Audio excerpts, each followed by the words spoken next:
Mensen vielen haar minder veilig als in het jaar daarvoor, blijkt uit het onderzoek. Maar over het algemeen viel de Friezen behoorlijk veilig.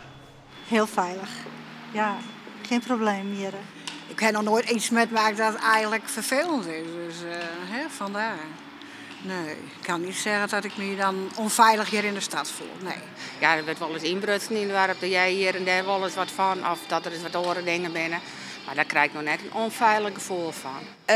Ja, omdat ik zelf hier op zelfverdediging sporten zitten heb. Maar ik heb me wel begrepen dat de meesten die wat minder vaardig binnen, dat gevoel misschien wel net zo heel erg, hè? Nou, ik kom jongens niet meer op het dik. Jongens niet net, nee. Maar vergeleken met het veiligheidsgevoel van de gemiddelde Nederlander gaat het met de Friezen goed. Waarschijnlijk omdat burgers op het platteland vaak minder gauw te krijgen hebben met geweld, inbraken, oervallen en stellerij als inwoners van de stad. Nou, op het dorp is het eigenlijk altijd wel redelijk veilig. Het gebeurt eigenlijk nooit zoveel. Ja, het is veilig in het dorp.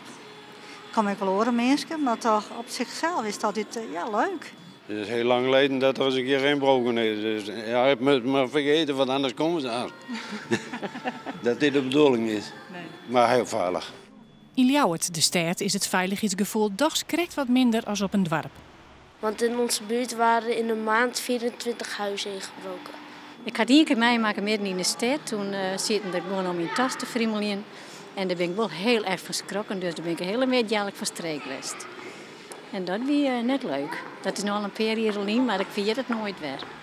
Als reactie op het onderzoek zei de politie Noord-Nederland dat het duidelijk te zien is dat de Friezen oer het generaal veilig viel.